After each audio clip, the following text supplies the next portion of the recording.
From Colorado to California to the high The Himalayas. Shafat Fortress. It's right there. It's like, really want to climb it. Oh, man. Gotta cross the river, set up a Tyrolean, all our equipment across. Johnny's gonna swim it for us. We gotta cross this river somehow. In the big mountains, you may have to tie into the sharp end before you even get to the It's climb. like this. Come on, dude. I want the full hip bullet. You got it. Old school. Ah! Okay. All right, give us the intro. I'm Johnny. This is Alpine River Swim. Woo! Oh, there we go. Go, go, go, go, go, go, go, go. Come on! Go, go, go, go! Go on, Johnny! Yes, sir!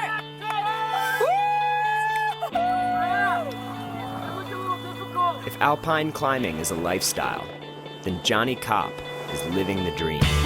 Traveling the world and making full commitment alpine-style ascents. Johnny's like the Randy Macho Man Savage of alpine climbing. You're up there, your tire's like, snap into a Slim Jim, we're gonna go to the summit right now. You're just like, whoa.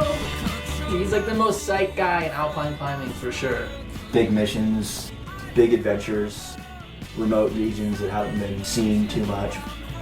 Yeah, it's definitely the most fun type of climbing for me. Johnny's approach is fast and light, carrying the bare minimum of gear so he can get to the summit in a single, continuous push. We'll have 2 ropes and maybe 1 pack, maybe no bivy gear. And I don't have a headlamp because I dropped it. Well, we're gonna top out tomorrow before. But see, we're not going to need it. That was the whole plan here. But alpine style can leave you seriously exposed. Fuck. You're really not having that much fun while it's happening. Oh, this Dude, that wind is not gonna good. fucking suck the fucking juice right out of us, man. Well, that's the problem with doing life.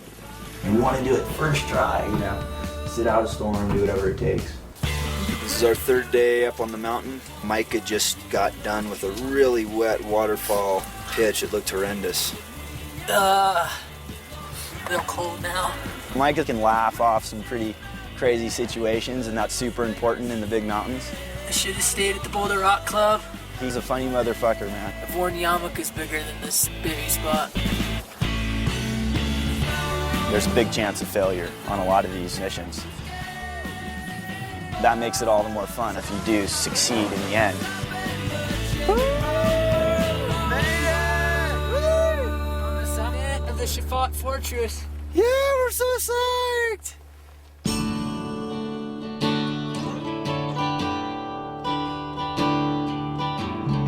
Jonny and Micah's search for alpine first ascents is worldwide. Wherever steep, unclimbed terrain can be found. So we're here in Chamonix now. It's the springtime. We came here to climb ice, rock. North faces are in great shape right now. I'd never been to Chamonix before and was just completely blown away by the scale and the access to some of the most amazing alpine climbing in the world.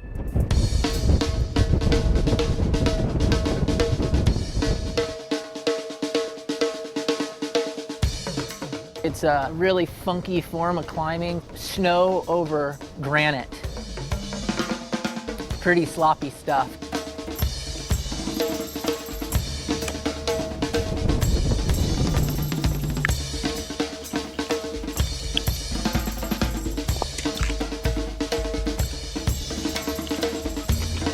Climbing with little gear and snow and rock and ice and these mixed conditions that are so hard to manage. Johnny has that stuff really dialed. It's pretty cool. Yeah! Nice. The tradition of alpine risk-taking runs deep in the French Alps. And generations of climbers have conquered lines here or died trying. To put a new route up here is pretty much impossible. All the plums have been picked. The one place that might have potential is the west face of the Drew because about half of the whole entire mountain fell off 10 years ago. It has this really ominous white rock scar, and everyone in town's like, "You're crazy, you guys can't go up there." But we went up there. You know, classic Colorado cowboy style with one little pack and just start climbing.